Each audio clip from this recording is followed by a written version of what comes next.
Kamu ingat nggak? Kemarin kan kita pernah cerita tentang hantu itu loh. Oh, yang tentang Lea itu ya? Kalau nggak salah. Bener nggak sih? Nah, ternyata itu Lea bukan hantu dari Bali yang biasa disebutkan orang-orang tahu. Hah? Seriusan? Terus gimana? Lea itu apa dong sebenarnya? Yuk kita cerita.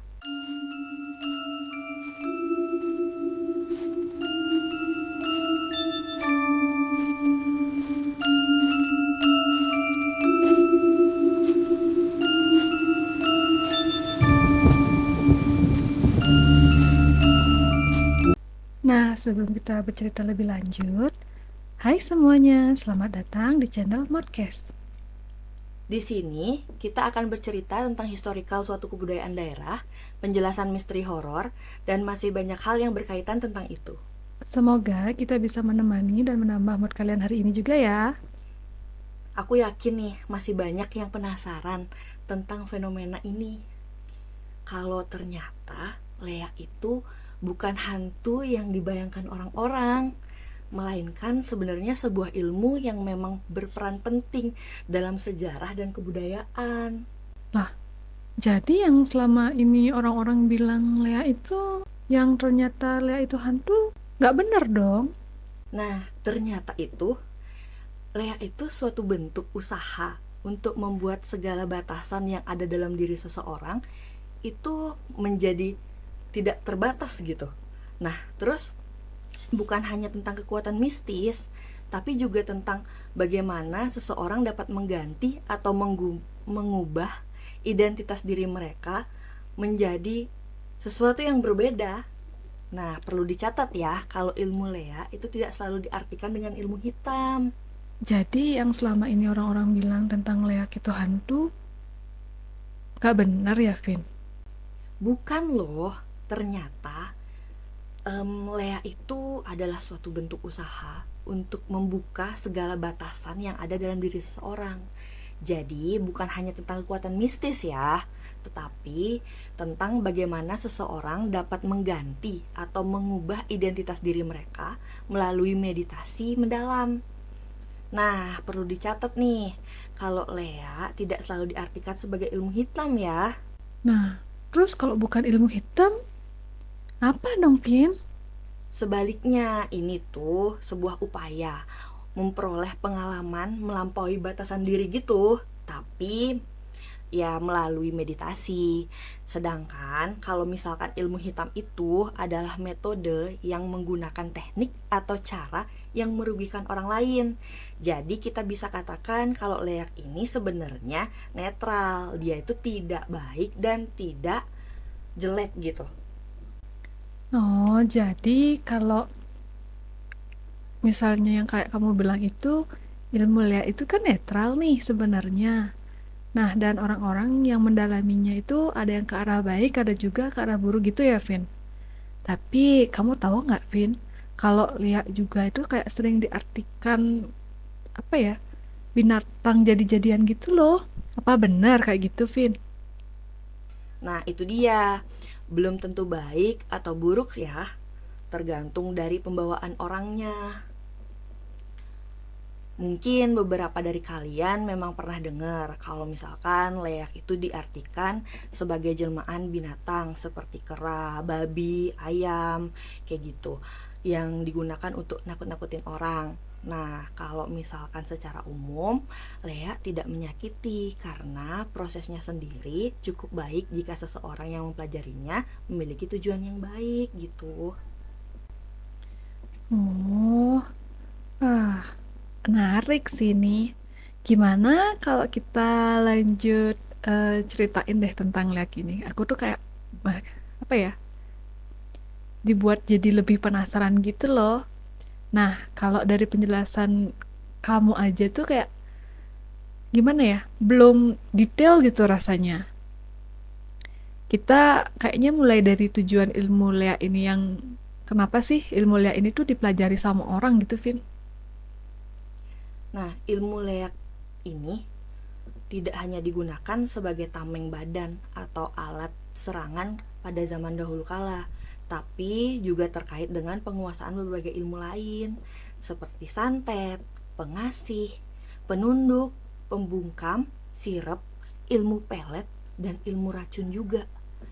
Jadi gabungan ini menjadi ilmu Lea sebagai satu fenomena yang kompleks gitu. Wah, keren juga ya. Tapi kenapa sih kayak kebanyakan orang tuh takut gitu loh sama ilmu leak atau sama orang-orang yang bisa menggunakan ilmu leak itu sih, Vin? Apa ya penyebabnya mereka tuh menjadi takut? Nah, seiring dengan perkembangan sejarah dan budaya nih, orang-orang yang menguasai ilmu leak menjadi sosok yang ditakuti dan dihormati. Itu karena kemampuan mereka yang dianggap luar biasa. Hal ini membuat ilmu leak menjadi sebuah momok yang mengerikan, namun sekaligus membangkitkan rasa ingin tahu tentang bagaimana sebenarnya ilmu ini bekerja dan apa dampaknya pada masyarakat. Tapi Vin ya, yang aku dengar-dengar dari orang itu, Lea atau orang yang sedang melakukan ritual Lea ini tuh hanya dapat dilihat di hari sandikala atau menjelang maghrib lah istilahnya, sampai di malam hari. Nah, hal ini tuh hanya dapat disaksikan oleh orang-orang yang memiliki kepekaan mata batin atau para ahli supranatural gitu ya, Vin? Bener kayak gitu. Iya, tah, bener tuh. Dan menariknya ya, pada siang hari, orang-orang yang memiliki ilmu leak tetap beraktivitas seperti manusia biasa tahu. Dari sini aja kita bisa tahu kan bahwa mereka, orang-orang yang mendalami ilmu leak ini, pada dasarnya adalah manusia biasa, sama seperti kita. Tapi memilih untuk memperdalam ilmu ini gitu aja. Oh gitu. Vin, aku kan sempet nih kayak searching juga kan. Terus aku tuh nyari tentang sejarah Lea gitu. Nah, di situ tuh aku menemukan bahwa dalam legenda Bali, Lea ini bermula dari sosok penyihir sakti yang dihormati dan ditakuti oleh masyarakat, yang dikenal sebagai calon narang. Calon narang itu yang apa ya, yang sering ditampilkan di upacara-upacara gitu kan, yang tarian kolosal gitu loh. Terus yang ada mayat-mayat hidupnya itu kan, Vin? Iya bener tau. Bukan mayat hidup, tapi orang hidup jadi mayat. Gimana sih? Gimana cara bilangnya ya? Jadi bingung sendiri aku. Oke, Vin, oke. Kita lanjut ke cerita dulu nih. Untuk cerita celonarangnya kan bisa diundur dulu deh ya. Nanti kita bahas di video selanjutnya. Nah, kalau kalian masih penasaran tentang cerita celonarang, boleh komen di kolom komentar ya. Ya, sekalian ya. Malah promo, astaga. Oke, lanjut lanjut ya tentang Lea. Bener banget itu tah. Dia itu penyihir sakti, adalah cikal bakal dari munculnya ilmu leak di Bali. Dalam beberapa lontar atau sastra kuno dijelaskan bahwa ilmu leak ini memiliki tingkatan yang menandakan seseorang itu memahami dan menguasai ilmu ini. Sama kayak kita sekolah tahu, jadi kayak ada tingkatan-tingkatannya.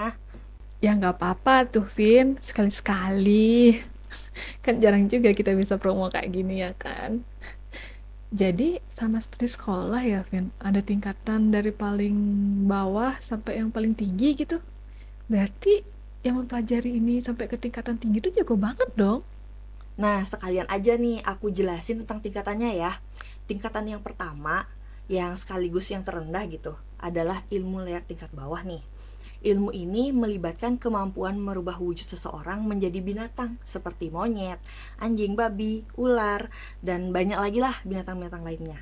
Nah, terus tingkatan kedua nih, tingkatan yang menengah, mungkin seseorang berubah menjadi burung garuda, burung bengil dengan cakar berbisa, atau jaka tunggul yang merupakan pohon enau tanpa daun, dapat mengeluarkan api dan memancarkan bau busuk beracun.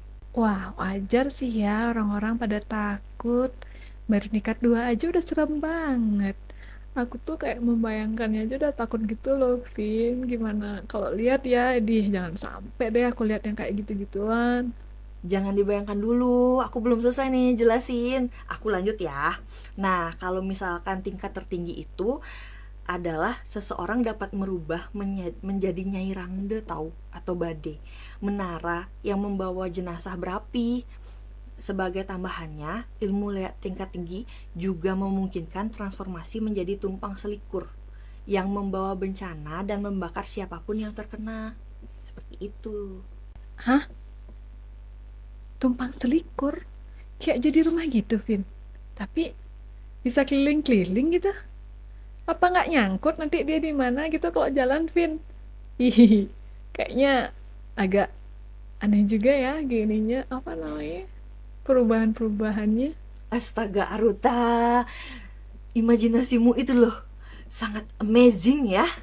Dari semua tingkat ini menunjukkan bahwa ilmu Lea bukan sekedar mitos, tapi suatu sistem pengetahuan yang kompleks dengan hierarki dan kekuatan yang berbeda. Jangan membayangkan seremnya aja, tapi lihat juga dari ilmu pengetahuannya. Hal yang rasanya tidak mungkin bisa jadi ada loh ternyata. Ih, Vin, kamu tuh ya masih aja bisa berpikir tentang ilmu pengetahuan.